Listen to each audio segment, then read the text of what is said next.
Uma briga comum dentro de uma prisão superlotada desencadeia uma sequência de decisões que terminaria em um dos episódios mais chocantes da história do Brasil. Mas afinal, por que aquilo aconteceu? O que realmente motivou a intervenção policial e como uma ação para conter uma rebelião terminou com 111 mortos? Neste vídeo, você vai entender o que levou ao colapso dentro do Carandiru, como foi a entrada da Polícia Militar no Pavilhão 9, quais foram as versões apresentadas na época e por que, mais de 3 décadas depois, esse caso ainda divide opiniões e levanta debates sobre o uso da força, sistema prisional e responsabilidade do Estado. Prepare-se para mergulhar nos bastidores de um dia que mudou a segurança pública brasileira para sempre. Massacre do Carandiru.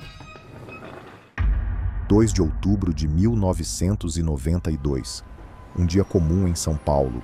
O trânsito pesado, o barulho constante da cidade, a rotina apressada de milhões de pessoas tentando sobreviver a mais uma sexta-feira.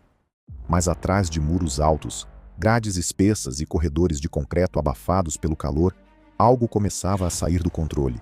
O que aconteceu ali, naquela tarde, não ficaria restrito às paredes de uma prisão, ecoaria por décadas e dividiria o Brasil. O nome daquele lugar já carregava peso: Casa de Detenção de São Paulo, popularmente conhecida como Carandiru, o maior complexo penitenciário da América Latina na época, um símbolo de superlotação, tensão constante e abandono estrutural. Um espaço onde cabiam pouco mais de 3.000 homens, mas onde estavam espremidos quase 8.000.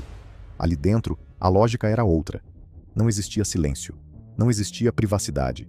Cada cela, projetada para poucos, abrigava o dobro ou o triplo de presos.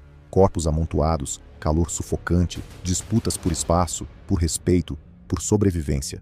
A cadeia funcionava como uma cidade paralela, com suas próprias regras, seus próprios códigos e sua própria hierarquia. Naquela sexta-feira, tudo começou como tantas outras vezes. Um conflito entre detentos, uma discussão aparentemente comum, um desentendimento que, em circunstâncias normais, poderia ter sido contido pelos próprios presos. Mas o ambiente era um barril de pólvora, e bastou uma faísca. A tensão se espalhou pelos pavilhões com velocidade assustadora. Gritos, portas batendo, correria nos corredores, o medo misturado com a adrenalina. Do lado de fora, a informação chegava fragmentada. Há uma rebelião em andamento. Mas ninguém imaginava a proporção do que estava prestes a acontecer. O Pavilhão 9 se tornaria o epicentro, um dos setores mais cheios e mais tensos da prisão. Ali, centenas de homens aguardavam julgamento ou cumpriam penas em condições já consideradas desumanas por organizações de direitos humanos. A superlotação não era apenas um número em relatórios, era uma realidade física, sufocante, diária. Enquanto isso, a decisão foi tomada. A polícia militar entraria no presídio. O que parecia ser uma ação para conter uma rebelião, rapidamente se transformaria em um dos episódios mais violentos da história do sistema prisional brasileiro. Mas naquele momento, ninguém do lado de fora tinha clareza do que estava acontecendo lá dentro. A imprensa aguardava. Familiares se aglomeravam do lado de fora, buscando qualquer notícia. O governo falava em controle.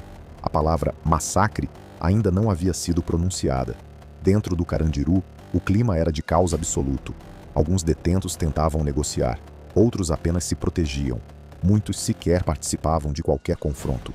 Em meio à confusão, a linha entre rebelião e sobrevivência começava a se apagar. É importante entender, o Carandiru não era apenas uma prisão superlotada. Ele representava um modelo falido, um sistema incapaz de ressocializar, incapaz de garantir dignidade mínima, incapaz até mesmo de manter controle sem recorrer à força extrema. O que aconteceu naquele 2 de outubro não nasceu do nada. Foi o resultado de anos de negligência, tensão acumulada e decisões políticas. Quando os portões se abriram para a entrada da tropa, o que se desenrolaria nos corredores do Pavilhão 9 mudaria para sempre a história do país. O número oficial falaria em 111 mortos. Mas os números, por si só, não contam a dimensão humana do que ocorreu. Cada um daqueles corpos tinha um nome, uma história, uma família.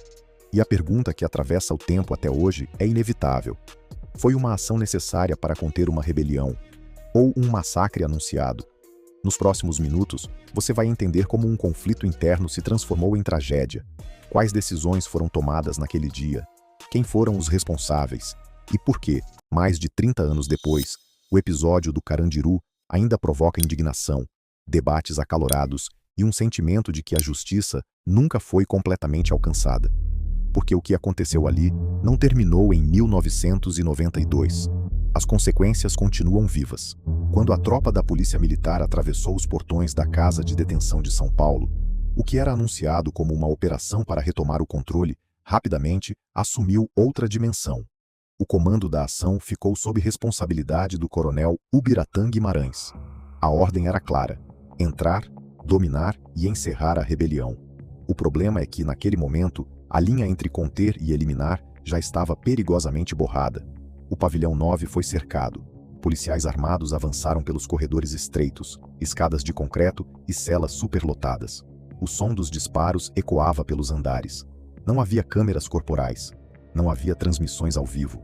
O que se sabe hoje vem de laudos, testemunhos, perícias e relatos fragmentados de sobreviventes e agentes envolvidos. O que se reconstruiu ao longo dos anos aponta para uma ação com uso massivo de força letal.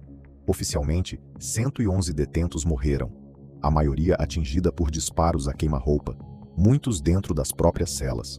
Não houve registro de policiais mortos naquela operação. Esse dado, isoladamente, já levantou questionamentos imediatos. Se era uma rebelião com confronto armado, como explicar um saldo tão desigual?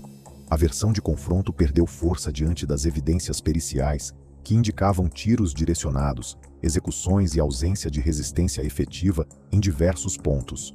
Enquanto isso, do lado de fora, a narrativa ainda era de retomada de controle. Só horas depois, a dimensão da tragédia começou a se tornar pública. A imprensa teve acesso limitado. Familiares passaram a madrugada buscando nomes em listas improvisadas. O país acordava no dia seguinte, diante de manchetes que marcariam uma geração. O episódio ficou conhecido como Massacre do Carandiru. As consequências foram longas e complexas. Investigações se arrastaram por anos. Em 2001, o coronel Ubiratã Guimarães foi condenado a mais de 600 anos de prisão, mas respondeu em liberdade. Anos depois, a condenação foi anulada. Outros policiais também foram julgados e condenados, mas as decisões foram sendo revertidas em instâncias superiores. Em 2016, o Tribunal de Justiça de São Paulo anulou as condenações dos agentes, sob o argumento de que teriam agido em legítima defesa e no cumprimento do dever. O debate jurídico se misturou ao debate moral. Para muitos, tratou-se de um massacre anunciado, fruto de um sistema prisional falido, superlotado e negligenciado pelo Estado. Para outros, foi uma ação extrema diante de uma situação extrema. Mas o fato é que o episódio expôs ao mundo as condições degradantes das prisões brasileiras e acelerou discussões sobre direitos humanos, política criminal e uso da força. O próprio complexo do Carandiru foi desativado anos depois. Em 2002, o presídio foi implodido. No lugar, nasceu o Parque da Juventude. Onde antes havia celas e concreto armado, hoje existem árvores, biblioteca, jovens estudando e famílias caminhando. A paisagem mudou, mas a memória permanece. O massacre também teve impactos profundos dentro do próprio sistema carcerário. Analistas apontam que o episódio contribuiu para o fortalecimento de organizações criminosas que passaram a se estruturar com o discurso de proteção aos presos contra abusos do Estado. A desconfiança entre detentos e autoridades se aprofundou. A ferida institucional não cicatrizou. Mais de 3 décadas depois, o 2 de outubro de 1992 continua sendo um divisor de águas. Ele levanta perguntas difíceis. Qual é o limite do uso da força pelo Estado? Como equilibrar segurança pública e direitos humanos? O sistema prisional existe para punir ou para ressocializar? E o que acontece quando ele falha em ambas as funções? O Carandiru não é apenas um capítulo do passado, é um espelho, um alerta sobre o que pode acontecer quando negligência, superlotação e decisões precipitadas se encontram em um ambiente já inflamado. É uma história que incomoda porque não oferece respostas simples, só fatos duros, números frios e consequências permanentes. E talvez a pergunta que mais ecoa até hoje seja: se nada tivesse sido feito naquela tarde, o desfecho teria sido diferente? Ou o sistema já estava condenado a explodir? Se você quer entender mais histórias como essa, que revelam os bastidores por trás da farda, os fatos que marcaram a segurança pública e os episódios que ainda repercutem no Brasil, se inscreva agora no canal Bastidores da Farda. Deixe seu like se esse conteúdo agregou para você e fortalece o trabalho aqui no canal. E comenta aqui embaixo: Na sua opinião, o que aconteceu no Carandiru foi uma ação necessária ou um massacre que poderia ter sido evitado?